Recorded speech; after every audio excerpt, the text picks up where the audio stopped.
Hello and welcome to the People Do That podcast. On this podcast, we're going to talk to people that do epic shit with their lives. These are people that are good at life. We will talk to life coaches, sports broadcasters, fitness experts, Marine special ops, and even someone who became a doctor after the age of 50. Because you know what? People do that. People do that? People do that. Well, I give you just a little bit, I don't need a lot. Open up your heart, show me what you got. The sugar tastes sweet, coffee in the pot. Now give me just a little bit, just a little bit. Give me just, yeah, now. All right, here we go. Another podcast. Got a great guest today that I am excited about, but just wanted to check in with you guys first. How's everybody doing? It's holiday season here. We are in Holiday. the holidays. Yeah. I'm wearing a jacket. If you're on Apple or Spotify, you can't see it, but I'm wearing a jacket because as soon as it gets under 70 degrees, I consider myself an Arizonan. Yeah. What is it? Arizonian? I think so, yeah. Would it be an Arizonian? Arizonian. Azonian? Arizona. Yeah. You say that so confidently. Arizona. I've been here my whole life. Yeah, but do you also know that that's what it actually is? Arizonian. All right. Yes.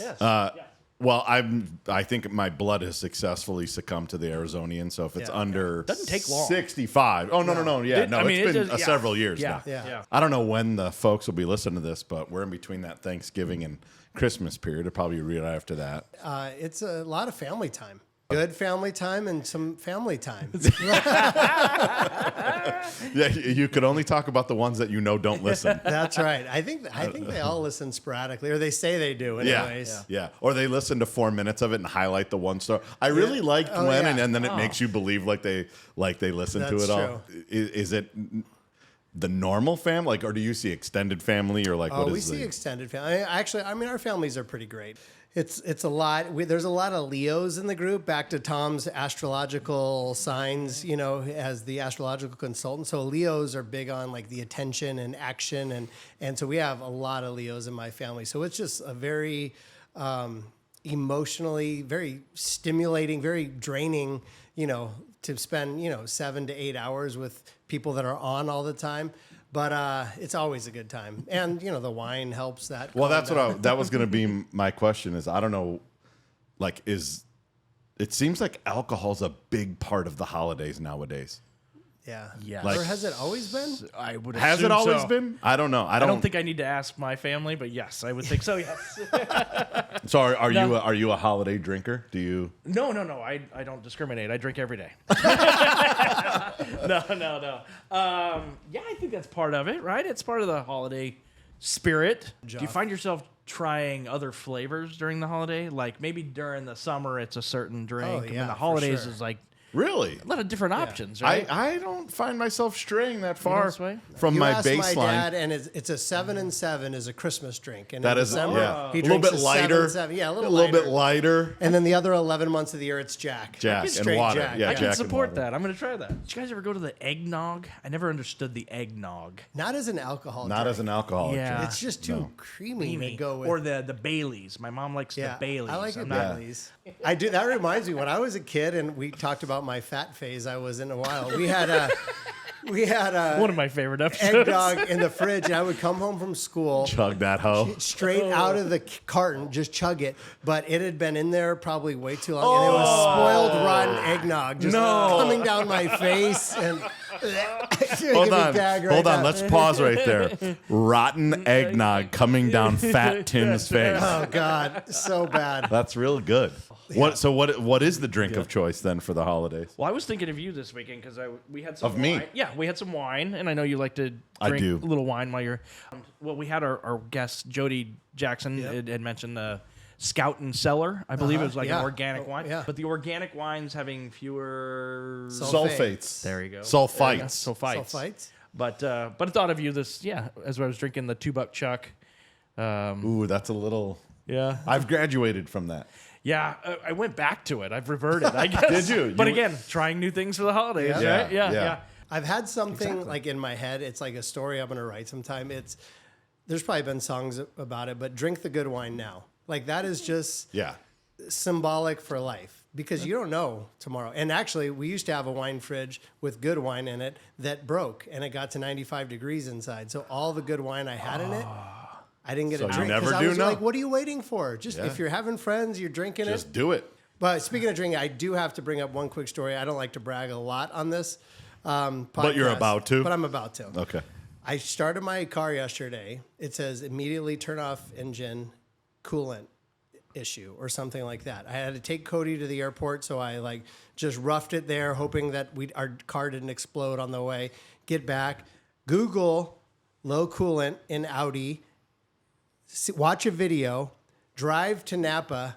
I bought coolant. What's happening? I came back to my house, watched a video step by step, took the cap off, filled it with coolant, closed it, went in my car, the light went off.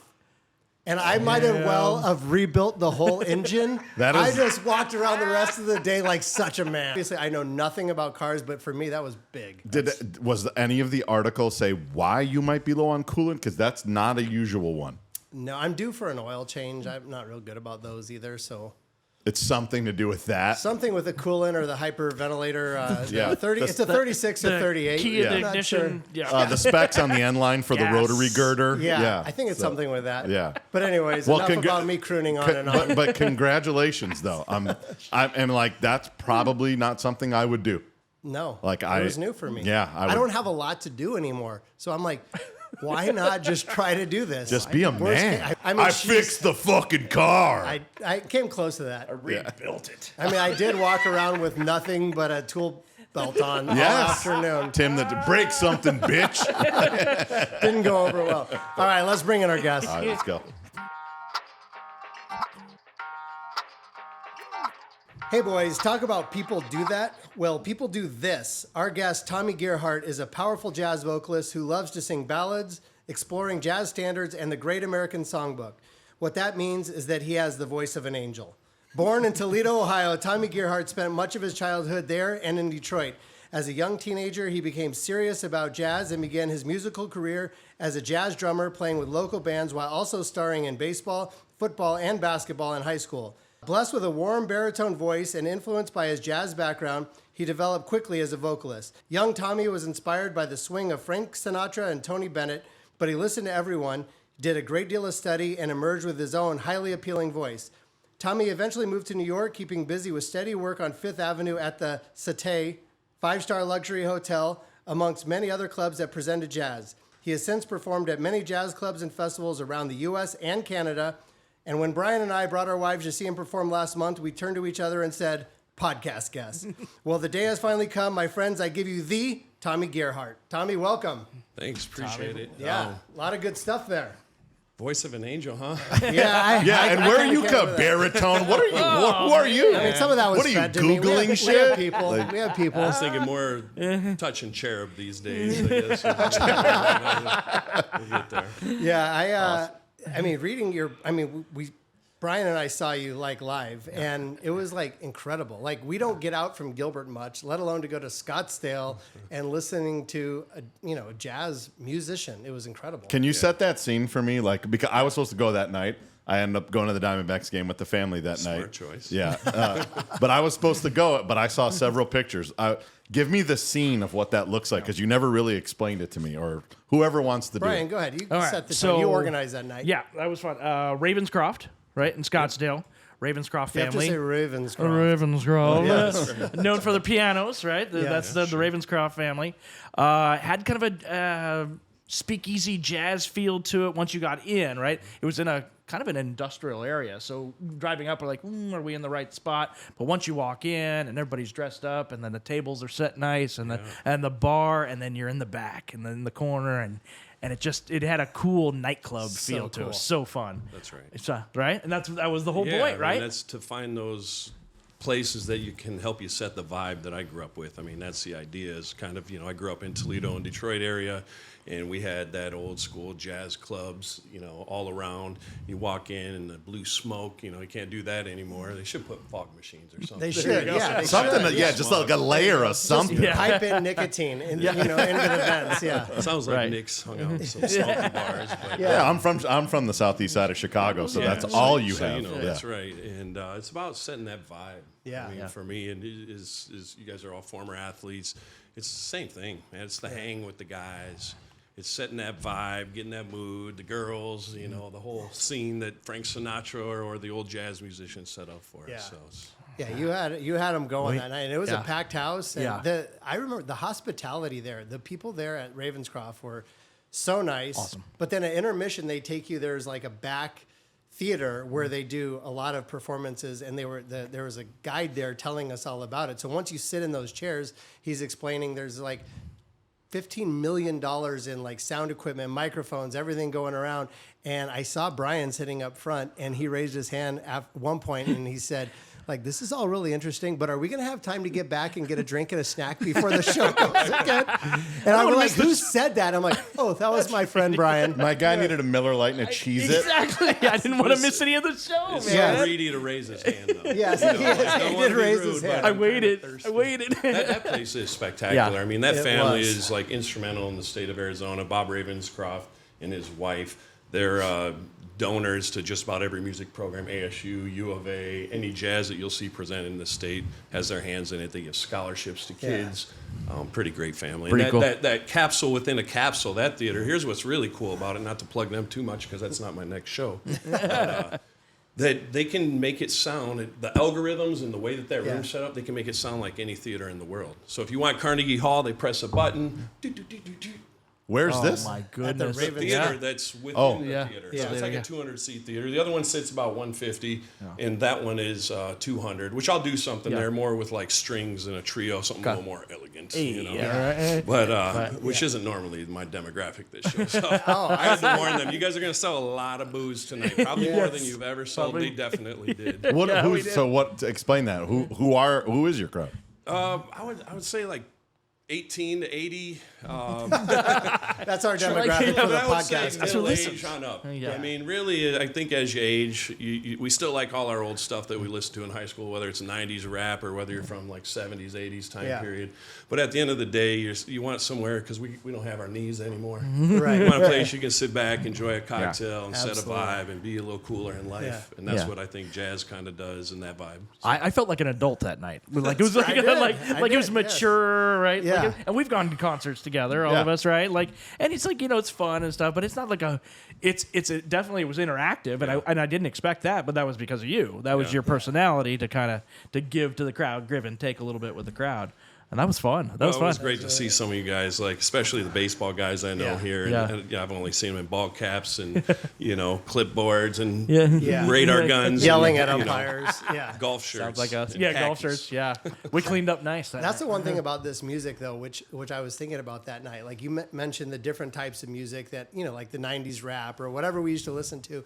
But the jazz type music that you were like, that's timeless. Like I remember that being on at my grandparents' house when I was younger, and now it just like sings, to, you know, or like speaks to me. Like when I hear that, it just takes you back, not to my time, but in a time, you know, at my grandparents' house that music was special to them. But it's still amazing to sit and listen to it. And that's the thing. If you saw my bio, I mean, my grandmother and her sisters did 3-part harmony on the radio. My grandfather was a crooner. They met, in the Midwest. They'd play concerts at quarries and different Yeah. places outdoors, and just kind of had that. So it's really nostalgic for that generation, right? Yeah. But I've noticed, no matter what, even as that generation seems to be kind of becoming less and less, I watch all the rest of us moving right in. Yeah. Where that is timeless music, and I think that's what's kind of my niche.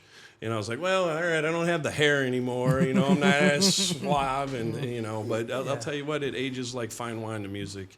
Yeah. And it seems like, you saw the crowd, everybody was having a great time, and those aren't jazz people. Yeah. They're just people, like common people. Yeah. That's my people. Were you inspired? So your family obviously inspired you, but is there anyone else like in the jazz community that inspired you when you were a kid? Because when I think of Detroit or growing up in Detroit and then even Ohio, like Motown seems like to be a lot of the influence. Hell yes. I mean, Motown, but jazz is huge there. We call it the 50-mile radius of Detroit.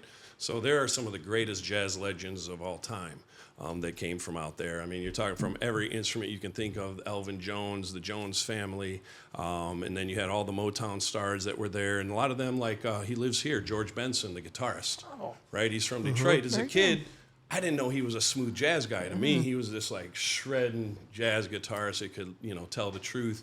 And we knew when he was in the club because every time he was, there'd be girls in the club, right? Which isn't always found in a lot of jazz clubs unless they're on a date, right? Then I'm like, oh, George must be in town. Nice. Just give me the night. Women here. All right, George. Give me the. That's why. Okay, that makes sense because he performed at Chandler. That's right. He was just there at Chandler. He was there with the Count Basie Orchestra, the world famous old school Count Basie Orchestra, Very and cool. one of my mentors and good buddies is a lead tenor in that. Another big, tall, goofy white guy. So you asked me to set the stage a little bit more. So stage wasn't any bigger than the width of this room, right? And which big body right in the middle. But his interaction with all of his band, was that your normal band? Is that or You know what? How does this work? Like some of them, the drummer was my guy. Okay. Like I've been playing with him for 15 years. Picked him on the scene in Albuquerque when he was like I think 19 years old. Needed a new drummer and kind of started kind of training him. And then he moved out to Detroit, got the secret sauce, and then ended up in New York. And he's now Dr. Chase Ellison. Dr. Chase. That's There right. you go. That's title. I introduced Yes. him. Yep. And the rest are like the top pros in the state. So unfortunately, we can't like rehearse every single day. So you got to get the top guys. Yeah. So the bassist was a guy, Chris Finney, lives up at NAU. He's a professor. The pianist, Angelo Versace, another professor and a really bad dude on piano. He's down at U of A. And just try to handpick the best in the state because this isn't New York City. What's the preparation for an event like that or the event that you've got coming up in February? It's the same as sports. I Yeah. mean, you prepare the same. You got to practice every day. You got your own individual practice. You got your kind of team practice. And then you got the game. All right. So how do you recruit those guys then? If that's not like that's not the Tommy, the Tommy G band. That's right. I'll bring a couple guys probably from New York for this February show at the ASU Care Center. We'll talk about, I guess, later. But you just put my band director Chase, kind of put him on the hunt, and he goes and listens. He just traveled the state. We played in the Jazz Festival last year down in Tucson, which is spectacular, and just kind of took a listen. Who's here? Who's those people that you want to play with that has that same vibe and sound and rhythm? Cool. Just because I want to make sure we get it out there. So he is performing February 8th at the historical ASU Kerr Center. It's kind of a Valentine's concert, which I'm sure there's going to be some love songs happening there and very romantic. And I'd highly recommend it. It's like an experience like you just don't get every day. Like we do so much of the same stupid stuff, like going to ASU games or going to a baseball game or whatever. Like that's great, but like to branch out and do something out of your comfort zone and just go there and listen to it, have a cocktail and sit back, like it will transport you in time. So that week is, that's a huge week. The Super Bowl, the Waste Management, Tommy's concert at ASU. Boom. They'll be drinking, so that's a good thing. Yeah, this is why they're coming. Common denominator. It's There a you go. Thursday night, Best way to get information about you, website.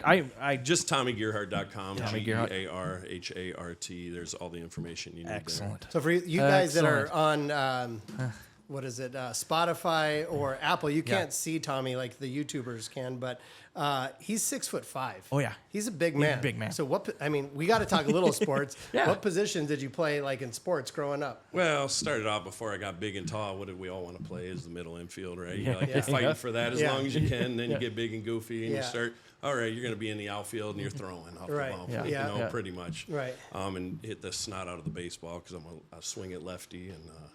Did you? We didn't have all the Lefty. trainers. My sons, I noticed when I pulled up, I'm like, man, this used to be my parking spot to bring my boys next door to hit. Yeah, There you go. Over That's at extra right. innings. So, Yep. I know. Yeah. I think one of the quotes in the bio is he modestly remembers, "I'm a pretty tall guy at 6'5", and I was often hired in the Midwest to work with a lot of organists." Partly because I could help them carry their instruments. It's a good gig. That's that's a the way way in. Hey, you got to pay your dues some way. And that the jazz organ, I don't know if you ever see a B3, whether it's with Pink Floyd or any of the big 70s, bands, but it's a big, enormous wooden, about 600-pound instrument that has to be lugged. Yeah. And out there's a great tradition. It's real soulful. It sounds like it's a big church organ, so it creates this. And, you had to carry the damn thing up fire escape sometimes. So They needed a big man. there it was, and here They're I like, am. his voice is all right, but he's so strong. He can hump. He can hump an organ. Quick story there, and I would like to tell a little bit more about the Care Center thing, but I had this mentor, Eddie Abrams, and I started playing the drums, and I just had learned how to swing. Ding, ding, ding, pay the rent, you know, as they'd say. And he calls something in 3, like a waltz, like 1, 2, 3, and I didn't know that feel. I'm like, what the hell? And I'm like nervous, sweating, you're embarrassed. People are watching, I'm just a kid. And he looks back, Tommy, don't worry about it. All you got to do is fool the white people. And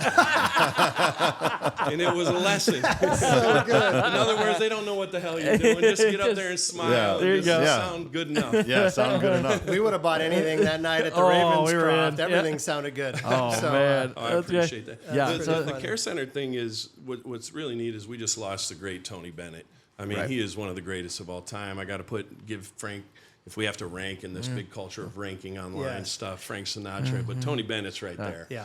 And he had a really illustrious career, and he's gone. And that's kind of if you ever saw him in the past 20 years, that's what you would see, the same ensemble that I put up there with the quartet, maybe a guest or two. He'd feature new people. We're going to feature someone from, hopefully, the symphony on one tune on violin, a nice, beautiful ballad. So these are all songs inspired by Tony. And it's called Because of You. So don't get all sad. I'm already, You yeah. ready for this one? But that was the very first song. He had his first major hit. And at the very end, when he was really old and he wasn't feeling good, his wife would say, just sing something, sing something. And he sung his very last song he ever sung before he died, the night before he died, was Because of You to his wife. Wow. So that was kind of the inspiration of the title. It's love. They were together a long time. Yeah. So it's special. I think when I think of Tony Bennett, and again, didn't grow up in that type of environment with a musical background, but when MTV kind of introduced him by putting him with other artists, Yeah, right? right. And it kind of opened their eyes to a whole nother generation. Yeah. I thought that was fascinating, and obviously the timeless classics and the soul, right. the soul to that He that was music. a master of bringing, just had the right people, the right Yeah. generation. Lady Gaga, oh gosh, what was her name? Amy Winehouse was Yeah. one. I think it was Amy or Lady Gaga at the end. And he was Yeah, it just was. one of those people that reached out to all generations and wisely, right? Getting to market. Yeah. But it's funny is at the concert I did last time, I lifted something that I'm working for this concert, which was, remember when I had you guys all, Oh yeah, Yeah. yeah. I was way off. when you speak love. That's from that MTV concert. Go watch it. Okay. So I took it from, I was like, man, that's a good one. I got to do that. good. That's Yeah. Tony. Yeah. It was Are you, interactive, like going to bring that back Yeah. for the For this one, yeah. I absolutely. think there's going to be a couple songs that came from that we're Yeah. working on arrangements for this particular concert. I do have to say, every once in a while, we'll talk to the young kids out there. So, young kids out there, my sons included, if you want to go on a great date that you will never forget, Valentine's date, it is February 8th, so you're ahead of the game. Buy tickets to this event. You'll have the time of your life. You really will. It is, and like I said, it was something different from us, and that's why we invited. I wanted us to all go, but I don't know if I go if I don't know Tommy, right? Like it's not something I would normally think of or do, and I'm so glad we did because it opened up, and now we're trying to find other new things. Yeah, it takes someone to explore. introduce you to it. Yeah, because exactly. I didn't even. Yeah. My wife was a dancer in college. I didn't know what the tap dogs were. I didn't know what river dance was. Right. I didn't know who Bob Fosse was. And it was like, we're going to Gamage and watching this thing. I'm like, what is this thing? Yeah, yeah. Like, and then you go and you're like, damn, this is badass, Yeah, right? right. And I didn't know. You're like, I didn't know okay. what stomp was. Like, but Right. but that I did that when I was 20 years old. When you said we're going to do, I'm like, hell yeah, we're going to do this. Yeah. Like, I got to go check this out because, Yeah. like you said, we've seen Neil Diamond together. Yep. We've seen Roger Klein and the Peacemakers together. Right, yep. We've never sat there and Yeah. had a cocktail Had a drink and a kickback Yeah, at a yep. jazz And thing. a So We did, but Yeah. you know, You did? I I went to know, the I know. D-backs game. I know. So. My family gets in the way sometimes. But to me, Nick, that's beautiful. I mean, that's how it is. You got to get introduced, and that's really why it was so fun for me for that performance. Was it was a lot of people I knew here who I didn't go saying, "Hey, I sing. Please come to my show." It was, "Hey, if you ever do a show, let me know." Yeah. Like Yes. yourself Yes. and stuff. Once you had heard, and I was like, "Okay, we're gonna set this vibe because." I want to introduce it. I want you guys to like it like I do. It was. Yeah. That is cool. That's how I was, and where I grew up. I think I told you in the little bio thing is, sports, music, and then you got to go to work. and then work. Right. Right. So you try and do Yeah. one Yeah. as long as you can. Then you got to be like Yeah. the rest of the people, and work. His dad was a pool hustler. So I want to know the background on that, and then about how you just got into this when you were a kid, skateboarding or whatever you were doing. Yeah, it was the old man. He I still have his pool case at home. He's alive still. He's Big Tom. That's why I'm Tommy, by the way. He's a bigger man than me, substantially. all directions. But no, he's really loved billiards. Our dining room table was a table that converted to a billiard table. Billiard table in the basement. You know, my uncle, everybody in the neighborhood. You had to find a way to earn. And that was kind of the skill that he was best at. Yeah. And just started playing, and then eventually started organizing leagues, and then eventually hired by the Camel Pro Billiard Tour, and you know, kind of went from there. We had pool hustlers on our couches, Hall of Famers, you know, Mike Siegel, Earl Strickland. I mean, all the guys you look up, I've probably been around them. And to be honest, I could have cared less. I just wanted to hit a baseball, dunk a basketball, and throw a football 75 yards. Yeah. Those were my goals. Yeah. So you never picked up the cue stick? I do. I'm a lefty player. I played enough to win beers in college, but I never pursued it in a serious matter. I mean, these people are like idiot savants. I mean, they just look at the table and they see it's like Beautiful Mind, or they just see That's crazy. angles and everything, and they can run balls, kind of like maybe you guys hit baseballs, but they can just run balls endlessly. I mean, even my dad knew at one point. He's like, okay, I'm good, but not that good. Right. These guys. And you know, unfortunately, there isn't a big revenue stream for professional pool players. There's just a handful that are those, and the rest, they got to make bread, and so they go town to town. My uncle, he was more of an enforcer, big guy too, and he'd go and hold the purse, and you know, You need that guy in it was the that corner. old school. You need that guy in the corner. I love that because when I think of jazz, I always think of the movie Goodfellas. That's right. And those guys always went to the club, you know, and when they were made guys, they would, Copacabana. they're running out with a table and putting it in the front, and then, you know, Henry gets to sit down, and the girl that he's with is like, "You're in construction," and he's like, "Yeah, I'm in construction," but a lot of like that, like. The fog of the room, vibe. not the fog, right? And there was just like that's what they did, right? And pool hustlers, and I'm sure there was con men and like all kinds of. It was like the garbage men, and, you know, a lot of pinky rings. But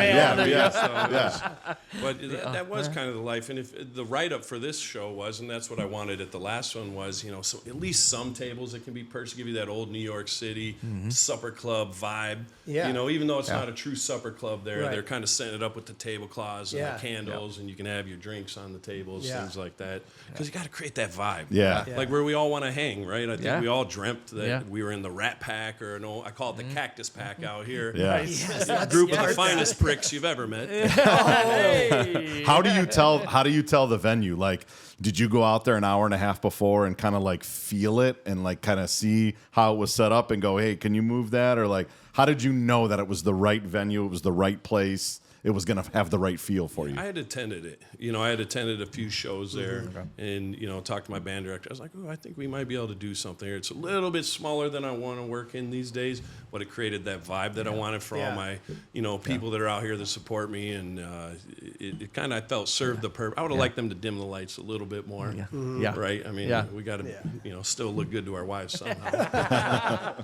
It had a very intimate feel, like you were, hanging with the, like this, like you just hanging with your buddies, and you just happen to be the star of the show. Well, I mean, I don't want to feel that way, though. No. I like to hang, right? Yeah, I mean, right, again, right. back to that sports But analogy. It's like hanging with the guys, talking. That's why I'm buddies with all baseball guys, so we can go have beers, go watch the game, say the jokes that we can't say in front of our wives or anyone else in public anymore, and just have some fun and relax. That's the thing, though. Like, I don't have a musical bone in my body, so when I go listen to live music, I just am like, my jaw is like on the floor, just like marveling at what everybody's able to do up there on stage. It's pretty incredible. I don't know. You're selling yourself a little short. There's a pretty good. I bet she's got some talent. there's some pretty good karaoke going on this. Oh yeah, right karaoke. I mean, there's What's that. your song? There's that. I mean, I can do some Eminem, but whatever. We're not going to do that. He also does There's a a couple Detroiter. Spanish Couple songs. Spanish, Yeah, little Spanish. Spanish, but Nick, enough on about me. brand. Nick wrote "Baby Got Back," which was nice. He gave it My a mom thought I wrote that song for my wife, and so I sing "Baby Got Back." Kind of like the Tony Bennett thing. Only Baby Got Back. Yeah. We used to, you know, funny, speaking of trying to draw people in, I grew up around jazz, but I understand it's not everybody's language. They didn't grow up around it. They don't have that same experience I had to know why it's so cool. So, like, when I was in college and I started singing and stuff, I would put together like tunes like Baby Got Back and, Brass Monkey, all the, ones from our day and turn them into jazz songs to kind of get the buy-in, get the younger crowd in, and then kind of share that great American songbook, the more timeless stuff. Amazing. Afterwards, bring on the DJ, right? Because at some point, there's been too much alcohol poured. And you got to have some extra fun. But. Wait, we need to set that up. Well, I walked what in. venue could we I do walked that in thinking, oh my gosh, this is Will Ferrell doing Robert Goulet. I had a little Goulet. Got a vibe to it, right? Yes. It had that. It was just fun. But so picking the bandmates, picking the venues. I mean, this is. Like I said, it's full time. It's a job. It's the work behind it. Mm-hmm. But again, you step up there, and he looks like he's just having a great time, enjoying himself up there. Well, that's the idea. Is it? Exactly. I should know this. Is it your full-time job, or is it? Not anymore. No, I used to travel. I traveled for about a decade. Like in New York and All over. Yeah, because to earn a living, a true living at this, you got to travel. Yeah. I mean, the jazz festivals are in the summertime. Yeah. And then you kind of got to just always keep going. So at one point, my kids hit a certain age. We're in New York. I'm like, it's time to head back. My wife's from New Mexico. She has family out here. And I want to start coaching my kids. Yeah. They're playing baseball, doing their thing. And so then I had a centralized airport and just head out east, hit some gigs, but not as much full time. And then now I'm preparing back because I'm going to be an empty nester in 4 years, and it's going to be time to get back on the road. And have some that'll fun. be sweet. See, we've all talked about our 2.0s and our 3.0s after kids, right? And it's the same right. thing. Hell yeah. Find He's that going to go passion. back to his 1.0. I know, it's He's been brilliant. 2.0 has been being the dad. Now go back to 1.0. Good kids. But Good nothing kids. It like was being worth a it. dad, Yeah. though. Yeah. I mean, truly, Yeah. I love the music. I love sports. I love my buddies, but Yeah. the family thing is the thing for me. You got a son at University of Alabama? I do. That's yeah, awesome. Yeah, Have you yeah. been to a football game Oh back my there? God, it's crazy. It's Have you insane. guys been there? No, I've never been SEC's, I'm from the Big Ten area, Right. and that's apples and oranges to the SEC. But man, they do it right out there. Oh, yeah. And what a vibe they put on. The I have a niece tailgate. there at Alabama, and we went to a game, and I knew it was going to be substantially more than ASU. I didn't know we were going to get game traffic on Friday night going into Tuscaloosa when the game was on Saturday. Like, just the people flooding into that little town. You're going to probably crazy have for it. 50,000 people at the tailgate while the game's going on with Yeah. 100,000 people. And there's insane. only 90,000 people in that town. Yeah. So How did he end up out there? SEC, I think they've just, speaking of algorithms on social media, I think the SEC's really put in the time and the revenue. Yeah. And I'll tell you what they also did, because it's old South, so I have my trepidations, what's it like out there? And it's really spectacular. The education is great. It doesn't feel political one way or another. It just feels like the college experience. He joined the Greek system. I'm a Sigma Chi. He's following in my footsteps Oh, that's there. cool. I thought I was going to be sad when we dropped him off, my wife and I, and she was torn apart. But, Yeah. I'm like, I got whispering, like, son, I will trade everything I've got right now with you, right now. Swap. I mean, it's the quintessential college experience cool. out It there. is. That's so really he's cool. having a great time. That's awesome. Yeah. That's how you guys know each other, right? Through Baseball. boys playing We just- baseball yep. together? Yeah. Standing around watching a lot of baseball together. Yeah. boys And then, play. a lot of friends and introductions. And, we always just hit it off 'cause you're an interesting guy, and I usually gravitate that way, right? Yeah, it's interesting guys. And away from the ones that are like screaming at their kids from the side. Exactly. A dad that One's wasn't not yelling. asking him to, hey, can you do something for my kid Give in me- baseball? I mean, Yeah. Yeah. How does New Orleans play a part in anything that you do? I went to college there, and Jazz Fest was the second biggest thing a year there. Hell yes. To Mardi Gras. That's the root of the music. Like, it branched off and it went to the Detroit area, New York City, and Chicago. And those are really, Kansas City. Those are really great jazz meccas. But, I mean, that's the heart and home. Like, there was a tune I did at that one. It's called It's the Wrong Time, or It's All Right With Me by Cole Porter, written in 1926. But I threw, like, a New Orleans kind of boom, boom, boom, boom, boom, boom, boom, boom. And that's that New Orleans lilt, and they got that guy with the little handkerchief going in the air. Yeah. You know how it is out there. And, Yeah. I've been out there. I've played in New Orleans, and, the Marsalis family's from out there. Yep. And, such a rich tradition. And, I mean, post-Katrina, though, it's not the same. Yeah. Really? It's just not the same. the The same, music, yeah. I mean, there's still tradition. It's just not the same. It got gentrified because everybody had to, break camp in order to get away from the floods, and it just isn't the same yet. Yeah. So hopefully they get that back. But that jazz festival is spectacular. Yeah, I mean, that is like, it's almost as big as Mardi Gras. Like, it's multi-day, event. I mean, it's in several parts of the city. Like people are traveling from the world to come to the New Orleans they come Jazz every year. Fest. Like it's on their docket, their bucket list, or they're coming every year. So have you've been there, obviously, to the Jazz I haven't Festival. played the Jazz Festival, but I've played in clubs in New Orleans. But yeah, I've been there. Yeah. For sure. So what my quick fun story was my junior year. I'm at the University of New Orleans playing baseball, and the guys that were from the area said, "Hey, one of the bands is playing tonight at one of the bars. It's 18 and over to get in, and 21 and over to drink, but." It's a $5 cover charge to go see this band, and you can just take the wristband off, and everyone can drink. So they gave you a wristband if you were 18, 19, or 20, and then there was a garbage can when you walked in. So they gave you a wristband. You tear the wristband off and go up to the bar and order a drink. If you were over 21, no wristband. The garbage can was full of wristbands. Oh my God, that is hilarious. So they're collecting this thing, and they give me a little ticket, and they're like, "This is your ticket for the meal that comes with it." I'm like, "Oh, there's a meal that comes with it." Like, well, it's not really a meal. I was like, well, what is it?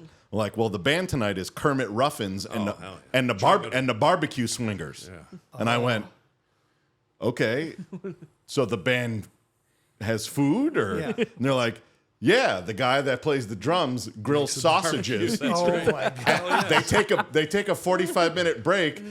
The grill's going. He grills sausages and puts them on white bread with mustard. Oh my God. So for $5, sounds you got amazing. you got sausage on white bread. You got to see Kermit Ruffins. And go look up Kermit Ruffins. I mean, he's one of the greatest trumpeters of all time from out there. Also, Harry Connick Jr. is from out there. So he infuses a lot of that into his. We've seen music. him. We've seen him live probably at least 5 times now. He's on your wife's hall pass list. Isn't Correct. he? Yeah. If Harry walks by, I'm like, all right. What do you think about, like, speaking of, like, what his big debut was like when Harry met Sally?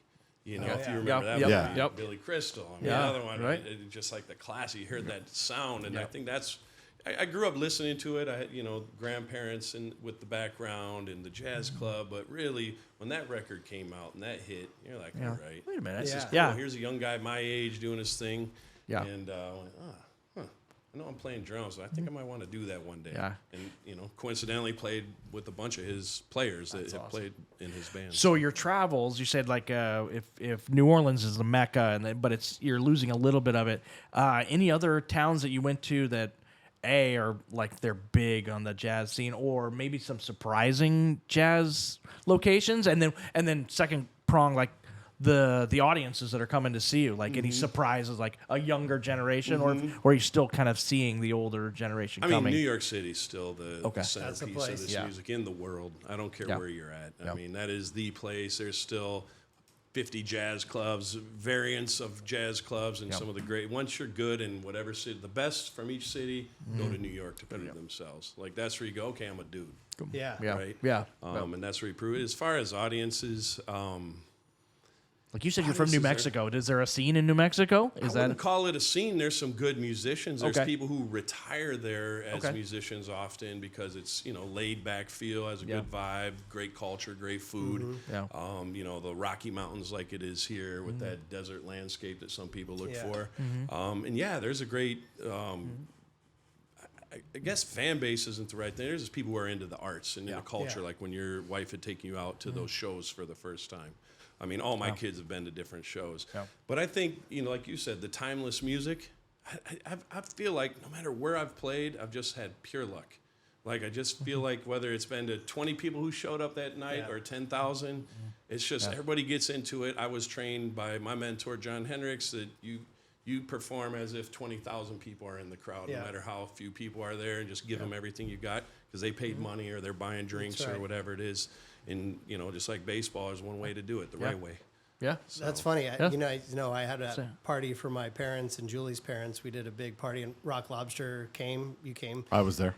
Like the band Rock Lobster, they just played for 10,000 people the week before at Tempe Beach Park. The next weekend was Rock the Cause or whatever, and they're playing to our little family where like kids are running on the stage, and they gave it everything. And I texted the guy after. I'm like, you guys were amazing last night, and I'm so sorry that like there was only a handful of us there dancing our asses off. And he's like, are you kidding? He's like, we live for that. He's like, we will never, he's like, we even give more energy when it's like that because we're professionals. That's right. I never thought about Good that to hear before, that. but now for you to echo that same thing. Yeah, it's not everybody's Warren G coming out on the stage like he did this Right, year, yeah. Rock the Cause, Yeah. or Run DMC, That's or right. those Yeah. type Last of year was Nelly. Nelly. Nelly. Yeah, it was Play Nelly. the new stuff. He kept going. Have you been with Nelly since day one? Like, do we have to beg you to play that old shit? I felt like I'm begging Nelly now. That is What is the largest? What's the largest venue or crowd? just jazz festivals, so Okay. you can get up to probably 20, 25,000 Okay. at some of these Okay. larger jazz Okay. festivals. Yeah. And then some of them will bring in, like, we just did one in Rochester this past summer, the Rochester International Jazz Festival. Not a huge city, right? It's New York's second largest city. Buffalo used to be, but that's gone almost. Yeah. But, for, I think, a week and a half, they get over, I don't know what it is, like 300,000 people that come. Wow. That are, the various venue sites. And I'll tell you one that surprised me was last January when we played in Tucson. Because living up here in Phoenix, there's Tucson, there's Phoenix, Yeah. all those tough pretty boys, and then it's down there, it's those people down there in Tucson, that's right. right? Man, they created an entertainment district. I don't know if you've been down there. It's all new. I'm talking a party. You feel like you're in New Orleans. There's music just on every block. And they must have did something politically. No noise ordinance. So it's going till like 3 a.m. every Really? night. They Wow. Just then downtown? That's Down- just regular. Oh, wow. That's just regular. Okay, You know the old okay. Congress Hotel? Yeah. Yeah, all that whole Okay. strip now is like hip Wow. little restaurants, cool. bars, There you go. Road and trip. clubs and music places, live music venues. But man, this guy Chris Dodge, he puts on one of the best jazz festivals in the country. I've been living here, I didn't even know about it, or I would have played there before. And went down there. I was like, Jesus Christ, he's bringing all the guys from New York, Europe, all the Kermit Ruffins type level quality, right down to Tucson. So And when you see that, do you shoot a quick email and go, "Hey, this is who I am," and then they go, "Oh shit, it's Tommy. Like, do you want to come play? Like, is that how it works?" sometimes. So normally, if I don't know the person, I haven't performed with them, and if they don't know me, it's like, all right, who do I know in common? Oh, yeah. So, or it's through a booking agent, like if it's elsewhere. But here locally, I mean, that was the thing. I think who was the connect there for me was. Have you ever heard of the Berklee School of Music? It's in Boston. It's one of the biggest music conservatories in the country. Well, I happen to be buddies with Dr. Lee Burke, who just passed away. He was at that same concert, and he passed away a week later that you guys were all at. Oh, wow. And Lee Burke, and he was the president emeritus of that school. The school was named after him by his father, and he happened to live in Scottsdale, just behind the MIM, the Musical Instrument Museum. Yeah. And he's like, yeah, talk to Tommy. He's good. He can sing songs. He'll love you. And he just made a phone call and got on. And there's a lot of people here who haven't had the opportunity to play down there, so I'm very thankful to know those people That's who really know your cool. work. Yeah. Right. But when I do something that's Tony Bennett themed, people can go, oh, Tony Bennett, or this is there's a lot of blue-haired folks in the wintertime that like to hang out here. Yeah. So I go, Right. okay, that's going to help me build an audience locally where people know me more back east in the Midwest, but they don't know me as much here in the Southwest. So when you say it that way, and like I didn't even think about it, but I don't think of you as you're not like a cover band for it's more the influence. It's not you. It's a tough one because it's almost like cover, right? Yeah. Because think of how pop music used to be back in the day, right? These are pop songs, a Great American Songbook, but you had song masters, master composers who would create these songs, and then they go to Frank Sinatra, Dean Martin, Bobby Darin. Yeah. All right, who's the best? Go. Yeah. And create the best arrangement, the most swinging, memorable one, and who wins? Like if I say, "Fly me to the moon," who's that? Who's that remind you? Frankie right That's there. Frank, That's Sinatra, right? yeah. Or and it's just things like that. Or Goodfellas, when you think I go from rags to riches. That's Tony Bennett, right? He won that one. Or that's Amore. Yeah. We know who that is. That's Dino, right? So Yep. that's how pop music was. It was the best songwriters and the best artists. And I look at it more again like sports, where hey, here's the foundation. Let's go see what you can do with a baseball. From 60.6. Yeah. Wow. And was it the That's- writers the master writers that were deciding who got their song? Like, Sometimes, but like guys like Frank, I mean, they wrote songs for right, him. yeah. I mean, And like if he wants my it. way, right? And that if he was wants written it, for Frank. If he wants it, he's gonna get he's it. gonna get it, right? And they want to Yeah. make money too, Yeah, things that's true. like that. But people ask me all the time, "Do you write your own music?" I'm like, "Hell no!" These people dedicated their lives. They went to conservatories. They studied music. They studied other composers. these songs that I sing, they're not found in today's pop music. I mean, this is American classical music to me. Yeah. Yeah. Like I think all Americans should know this music. How does when I was in New Orleans, it seemed like there was a bit of a blurred line between jazz and blues. Yeah. Like, is there, if you had to describe the difference, like to me, like blues starts with the na na na na, like it's more of a, it's lower and it's not as snappy. Sure. But I never knew. It was like, oh, that's a blues club and that's a jazz club, and it was like, okay, B.B. King, Those are and I don't lines. know. And here's why. I mean, here goes a white guy talking about black music, but that's where the black influence on, say, the Great American Songbook by someone like Cole Porter or Hoagie Carmichael, where the guys sound like, fly me to the moon, when they sound like that versus fly me to the moon. It just feels different, right? Well, I call that's that lilt that came from black culture. And that's jazz, right? Putting the blues together with this great songwriting and intelligence of music and making it swing and have a feel of the people. That's what this music, a lot of it is. So the blues are in there huge in jazz.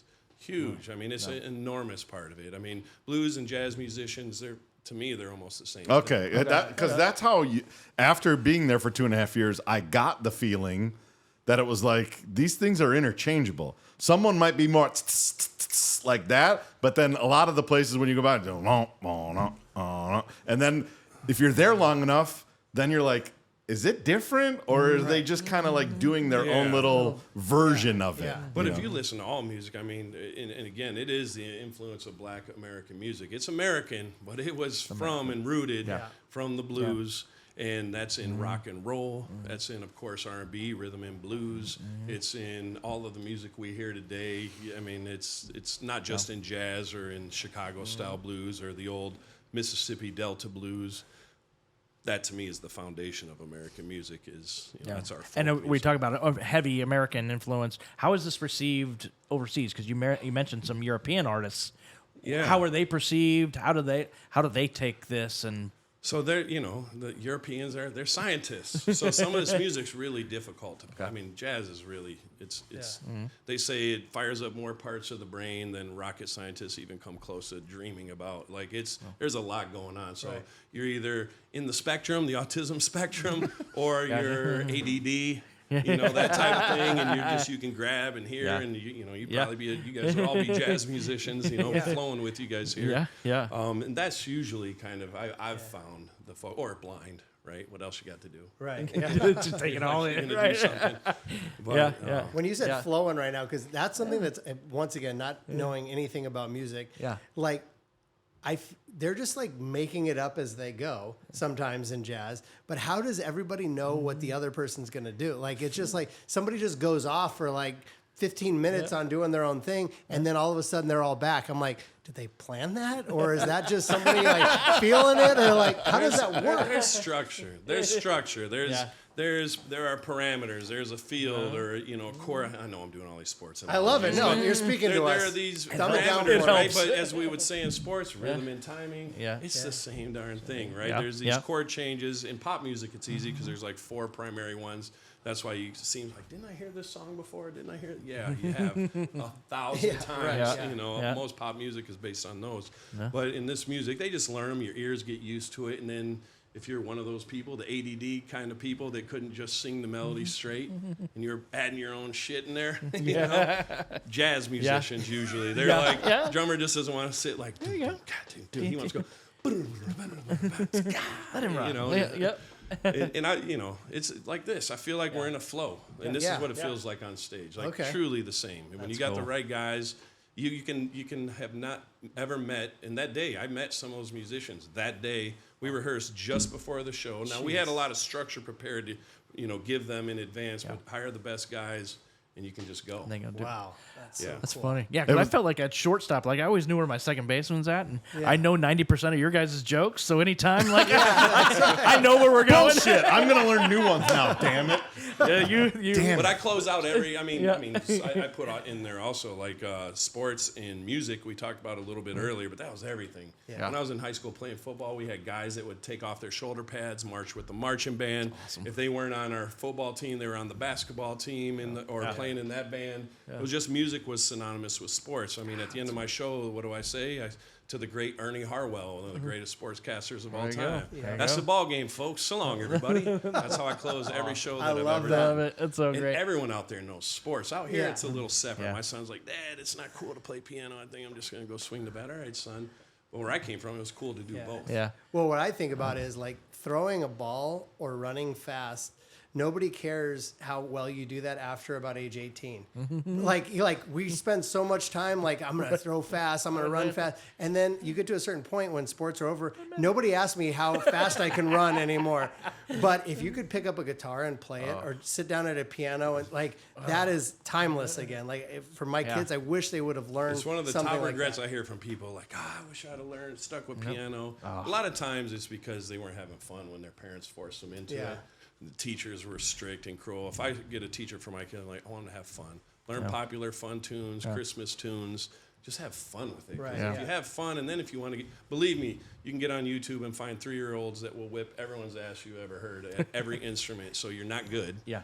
You know, so once you accept that you're not great and there's Right, yeah. always going to be better around Right, the yeah. corner, just like in sports, Yeah. and just go have fun with it, man. Yeah. And just Yeah. connect with people. So you talk about the influence. We'll go back to being a dad. Like, yeah, I mean, Tommy, did you take him to piano lessons? Did you influence? Did you just let him sit back and listen? Did he catch on? Oldest and son, the kids. I feel like he got the most because it was before we had moved out here. Okay. It was when I was on the road, take him whenever there were jazz masters and legend, he'd be on stage. I was doing this one concert, and it was to celebrate one of the greatest pianists of all time, Art Tatum.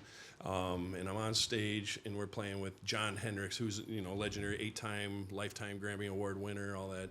And you guys haven't even heard of him, but he's the dude. I mean, he was almost 100 years old when he passed. And Tommy's on the stage with his hat, and he's like this. Plugging his So ears. loud. He was standing on God. stage. Yeah. But they, audience loved it. And, Yeah. he's just always been, the kid has ears. I tell him every day, you look good, you're thin, you got mom's hair. Like, you could kill it. He's like, Dad, I'm good, man. All right. You The never other know when kids- that'll kick in, though. Yeah, If he's yeah. got it He in can him. play piano, trumpet. I mean, he has talent. Middle guy. I mean, he's a dude. Yeah. Tried to get him on drums, and he likes to swing the bat and just play sports. And my daughter's the pianist. Oh, awesome. What do you? Good. So you play the drums? Do you play anything else? No, and I would never say that. I mean, I play enough. I can chunk out chords to practice. But now there's technology that sounds better than that, so I typically work with technology on some of that and practice that way. But it's good for your ears, like to learn piano, especially if you're a singer. Do you ever like Tim was mentioning like one of the you said you always hear people with the regrets like, oh man, I wish I would have done this, I wish I would have done that. Like if I could, I don't have a lot of regrets in my life, but if I could, I would give up a lot right now to snap my fingers, be able to pick up a guitar, sit around my fireplace with a whiskey and just sing something and play the guitar. Do you ever just like your neighbors are over for a barbecue and then you guys start the fire pit and then they're like, come on, Tommy. And you're like, all right. And then you just kind of do something. I need to get over there. You're like in a bar and you're like, God damn. you got your one single friend. He's trying to hit on the waitress. Like, Go say something. Get her something. sing something. Say something, Tommy. Like, depends on how many beers have been down. That is a cool. That's just like and all them, it's plenty. Oh yeah, it's coming. we It's have coming. one neighbor that comes to our Christmas party. Our neighborhood Christmas party is December 9th. And as soon as he walks in, I'm always like, hey, what's going on, Colin? He's probably listening. Hey, Colin, what's going on? Did you bring your guitar? Like, it's the first thing I do. And he's like, yeah, I got it in the car. He's like, it's probably not going to come out this year. I got to get up early tomorrow. And 3 hours later, he's like, acoustic Pearl Jam and Stone Temple Pilots, and I'm just like, he's like, sing, Nick, and I'm like, and then I start singing because everyone's drunk and it sounds good, and I'm like, man, I just want to be able to do this. Yeah. But they come to your house so you can eat because you cook. Well, yeah, I mean, right? it's a different form of. like a love I'm not going to say language. mastery because Colin's not a master, neither am I. I don't know if any of us are at anything, but it is different. It's like that's why my kitchen is so big and my island is so big is because you get to watch it happen. Yeah. I wish I could just do that other thing though. Yeah. Like would I give up cooking for that? I don't know. But Nick, I don't want you to do that. Conversely, though, imagine you're out here in the baseball mecca, right? So, you play pro baseball, big deal. Dustin Pedroia lives next door, or Right. Brian Urlacher's over there. And it's like, but if you were from where I'm from, like we had a guy that played single A baseball, his catcher for like one season, and he was God in our neighborhood. Right. We lived there, like, what do you do? And now that I know ball more, he was making fucking half of that shit up. He was like, do this, do that. He probably, we were like, hell yes. Ted, the one good thing he did say is get Ted Williams' Science of Hitting book. That was the Bible. But other than that, it was, to meet someone like your guys, someone who's in the game. My kids don't know how spoiled they are until they leave. Like, they have no idea. No idea. Like This is, and that's how the kind of how people do that started. Like we find the more stories we've talked to people about, the more fascinating we find people. Right? They're just and they're everywhere. They're just like cool, but like you said, you can drive in Scottsdale and every corner's got an ex-big leaguer on it, right? I mean, we are spoiled by the Well, and they've sports. lived elsewhere. When you've lived elsewhere, you've seen more. It's like it's hard when you leave and come back, and then everyone's telling the same damn jokes. They still look at you the same. You know each other's material. It's just like, damn. It's comfortable. It's comfortable. Like, people are interesting, and when you travel and you go along and you see, there's more to life than just this, single facet. And there's a lot of layers that you can. And you've traveled enough. Have you traveled overseas? My wife and I lived overseas. Yeah, in Italy, right? There you go. Yeah. That's right. Where were you in Italy? Are you familiar with Italy? So Florence, a big city, right? Just outside of Florence on the Strada del Vino is a town called Montespertoli. Okay. And it's beautiful. And what took you And there? that was before kids.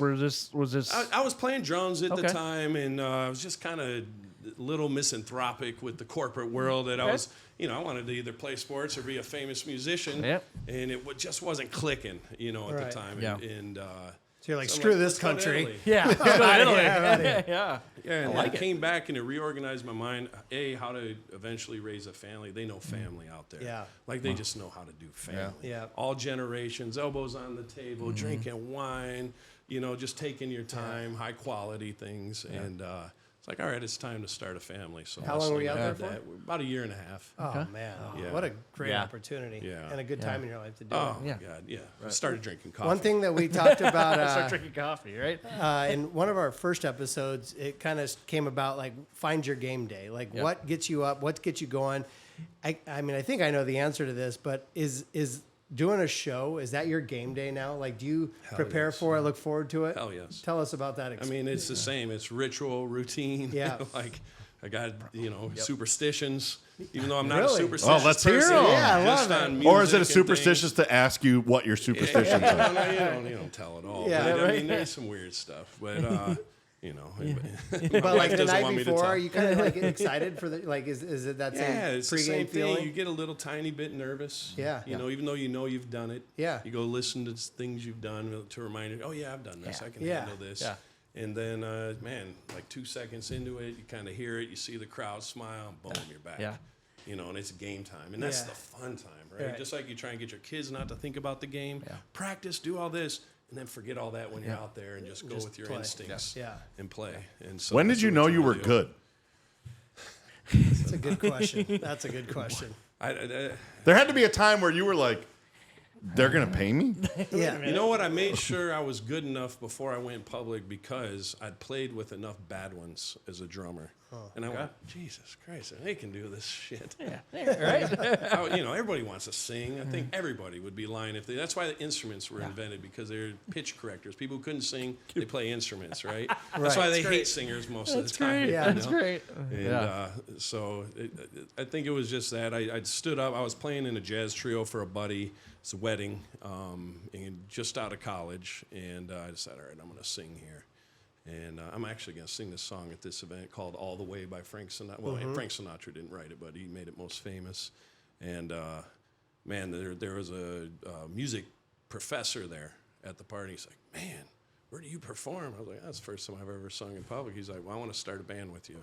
And so to sing, not just play drums. And so that's when it kind of started out. Wow. That's so cool. Do you usually play both? Like, will you do both? Will you play the drums I used and to have sing? that kind of shtick. I'm not Phil Collins sitting there singing with the little head mic, but I mean, I would have a thing in the show, like play with the big band, and kind of like Sammy Davis Jr. and those guys. They're all multi-instrumentalists. Harry Connick, he can play everything. Yeah. Right. Yeah, so I'd go. It's just more of, all right, my drummer get pissed, and you take a pair of sticks, and then you get him off the thing, and just take over and start playing.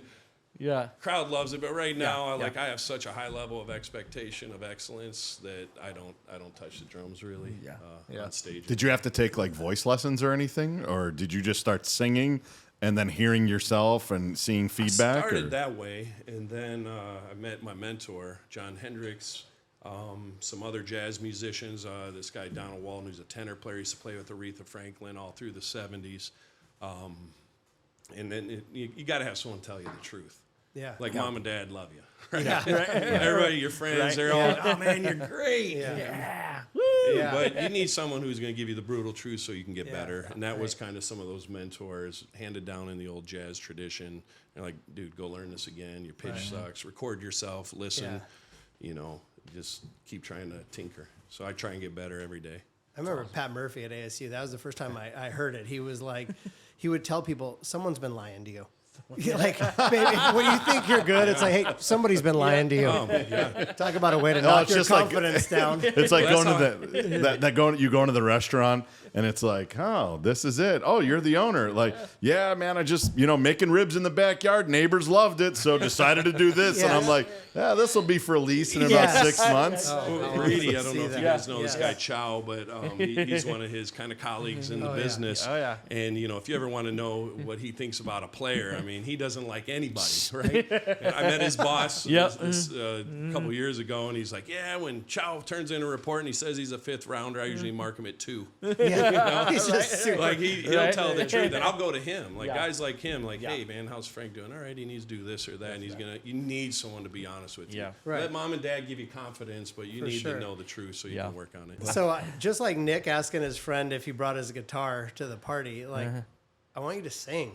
Like, you got a song that you like can just like, I mean, not a song, just like maybe a couple of your favorite lyrics or anything. I know you've given us a couple tidbits. Something we can help with? What was the I we can were snapping? snap off beat. Well, we can. I mean, what was the famous one? And I even think I did it almost a cappella at the concert. "Fly Me to the Moon." Was a great one. So if you guys all help, Yeah, you got it. there it is. See, she's already smiling. See, the girls. Oh, it works every time. Fly me to the moon, let me play among the stars. Let me see what spring is like on Jupiter and Mars. In other words, hold my hand. In other words, darling, kiss me. Fill my heart with song. Let me play forevermore. You are all I long for, all I worship and adore. In other words, pretty please be true. In other words, in other words, fellas, I love you. Wow. So I feel like I was just in a band. You kind of were. You were percussion. I was percussions. That's game day right there. Tommy, Oh that's my god, amazing. that's exciting. So good. The first thought that came to my head was, do you have to like do so much time with the audio guys? Because you went really high. Like at the end there, you were you're really high. But at one point there it was kind of like almost like you were like raspy, like It was sultry. like does the audio guy got to be like, oh shit, like how does that That's what's work? great about jazz musicians. They know how to. We just say the best sound guy is set the settings to us, and I want to see you stand like this. The whole time. Do Okay. not be touching the Don't do it. soundboard. Yeah. Okay. Yeah. Because we control the dynamics. Right? got- You're yeah. trying to tell a story, just like if we're sitting here and you want to draw someone in and chin.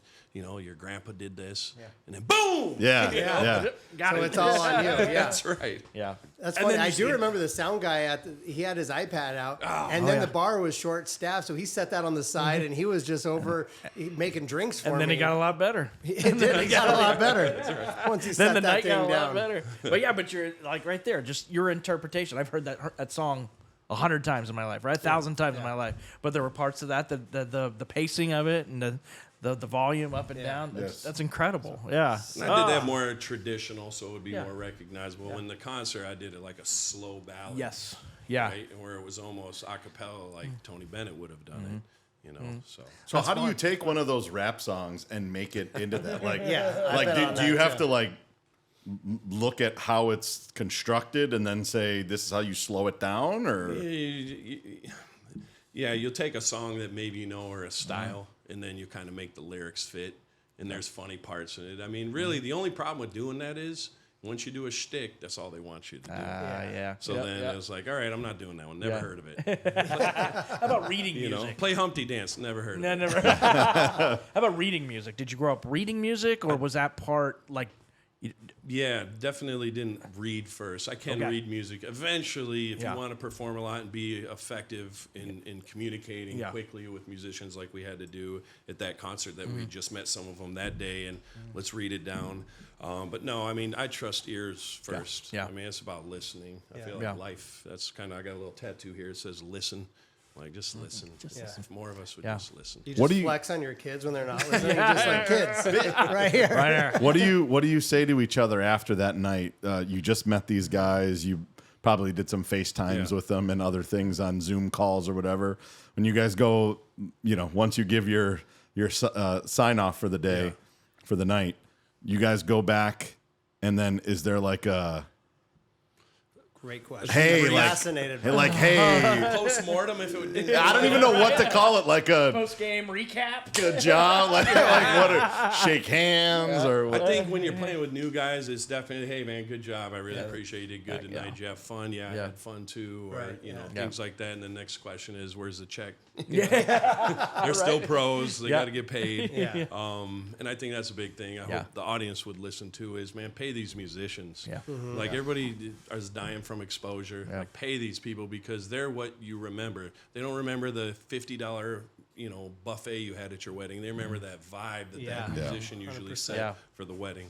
That was another cool part about the venue. It's small enough, and we all wanted to hang out and say hi to Tommy and take pictures afterwards, and to see the musicians walk out after they've just been, like, you had like edified these guys. I thought they were kings sitting behind you, right? They are. They were. They're They top were. It dudes. was- It's like coming off the field of a game, and you're Yeah. like, come on, guys. Yeah, You'll yeah, have people want autographs. And then they stuff. walk You're up, like, and they're really? like, "Oh, they're just human beings. They're Yeah. just like us." And Yeah. but to see them like to go from that to being real life as they walk. But normally we go to concerts, we don't see the band afterwards. No, right? no. I tried once. I have a restraining order now.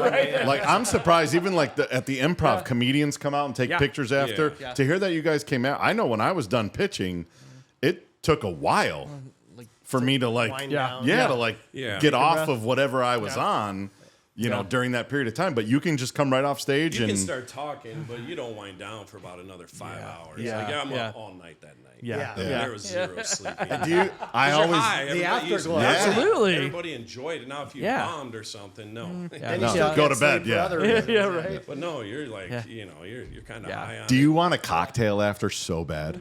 Oh, yeah. I mean, I'll Yeah. have 100%. I want one for you. When I was younger, I'd play in the clubs a lot more. I mean, I'd have cocktails on stage. But yeah. as you want to become more and more professional and present and really be focused, you can't. Yeah. Is there not a- all of us can be Babe Ruth. Or Is there Miguel a secret Cabrera. to the instrument? I mean, are you sucking down honey? Are you doing lozenges? Are you drinking lots Tea. of water? It's and pure tea? luck. Just because pure luck. I'll tell you what, you don't know. Yeah. It sounds fun, but I don't criticize bad singers because it might just be a bad day. Because whatever you wake up with, if it's dry out, if it's you got a sore throat, that's what you get today. All right. Daryl Hall, if you're listening, when I came and saw you and John Oates, You're apologizing. I'm going to give you now? a pass. It was dry out that day. You ever get on that line, calling Oates? Calling Oates. It's like a phone number you can call, and they're always playing stuff. No way. No, but I'm How going to leave a did you not message. know that? I don't know. Oh my I think it's like I'm going to leave a message for Daryl look it now, up though. on Google it, calling Calling Oates. Oates? Yeah, there's a number you can call Daryl, right why- now. And there's Why like did you 5 suck? options. Why'd you suck that Your night? next party, that has to be the RSVP. Calling Oates. Yeah. Hey, just call this number to RSVP for the party. The short version is I took the Reid family for music education night to go see Hall & Oates at what used to be Blockbuster, the one way on the other side. Yeah, I think it- and he came out and he was just man-eater. He was we were so pumped, and we lasted 5 songs. And Those tunes are hard. I mean, that's man. all that high voice. yeah. And now they're 70. Ding, ding. And now he's suing John, but that's a whole other story. That's the I know. thing I like about We jazz, might lose though. them. Is, Yeah. is you play jazz, it's more like wine. Like it ages as it you go. ages, You're considered not even good till you're 50. right. You know, in this music. But in pop music, it's interesting when you see those. You know, they get like the Stones are out there and they're dancing. They're coming. The Stones are coming here. I Yeah. hear you. But I've been to that stuff, and you just got to drink a lot and just let it go. Imagine, play it in your mind. Well, Play what the it new used to be. stuff. Woo! What is the cocktail when you come off stage though that you want? Oh, anything with alcohol in it, honestly. You know, when I go home and stuff, I'll drink, cognac or whiskeys, things like that. But gin's usually my primary poison. And every time that you perform, do you always have a drink after? Always. Yeah. I think so. Yeah. Every Good. time you've performed that I've been at, I've had quite a Yeah. few cocktails. Yes. Yeah. Oh, they did some cleanup that night. I Yeah. saw it after. I was like, wow, good job. Yeah. I bet Yeah, you that they were sounded running out of great. stuff that They- night. they Yeah, were. that was good. They were. That was good. Well, Well, that's the thing at yeah. the care center, they have it too. They're That's going what to have booze there. Okay. They'll, Yep. you can go get it. I want people to have fun. Don't worry about making a little noise or something like that. Enjoy yourselves. So I want to mention that again, just Yeah. in case people are tuning in now. February 8th, ASU Care Center, KERR if you're looking it up. But Valentine's night, and sounds like an awesome event. I'm going to be there. I'm going. Wait, that's Valentine's. No, it's like a Valentine's theme. Is it like a tribute to Tony Bennett? It's the or- 8. I wouldn't call it a tribute because I'm not putting a piece on and, Yeah, gonna do that. But it's that all songs inspired by him. The musical group is inspired by him and his approach to the music. So it'll be. How many people at this venue? It's about 220, I think. And there's, I think, 10 tables. There's a few left on the tables. The rest are, all the seats are good, though. It's like a theater that surrounds the stage. So, like, you walk into this place, it looks like an old stucco building, and then you walk in, it's all down into the ground. So it's pretty cool. Cool. There's a historical Yeah. element, and you're just sitting around the stage. So it's Are you cool. guys sensing like a really hip Christmas vibe too? Like being at the Gearhart family. I just think it'd be like yeah. super cool, Everything right? they do is cool. Well, yeah. Tell us what happens in the Gearhart family I on definitely Christmas. have the Bing Crosby album that we've seen, yeah. sitting on the shelf there. But Yeah. my kids all like Christmas That's themed cool. music, and I'm going to Yeah. do something actually at the Care next December for Christmas, all Christmas stuff. Cool. So Awesome. Cool. That's Cool. great. You guys wanna That's go? great. Hell yeah. Let's go. Hell yeah. I feel like if you need me to start snapping during the show, just because we Definitely. had a chemistry here Yeah. today, Yeah, I might freestyle a little We might bit. call on you to come up on the stage to snap. Please don't do that. I was just proud that you guys did it on 2 and 4. The tempo goes too high with Yeah. too many white people in the audience. Well, to be honest That's with you, wide as it I gets. didn't even look at your face while you were singing. I looked at your finger and I'm like, I don't want to fuck it up. I don't want to fuck it up. That's what I was I thinking. felt like too. Steve Martin in The Jerk. Like I got it. I got it. I got my rhythm. Tommy, that was awesome. I appreciate the time Thanks. today. Yeah, and thank you, yeah, Tom. it was Appreciate great. it. We'll see you on February 8th. Oh, now give me just a little bit, and I don't need a lot. Open up your heart, show me what you got. Sugar taste, sweet coffee. Give me just a little bit. Give me just a little bit, and I don't need a lot. Open up your heart, show me what you got. Sugar taste, sweet coffee.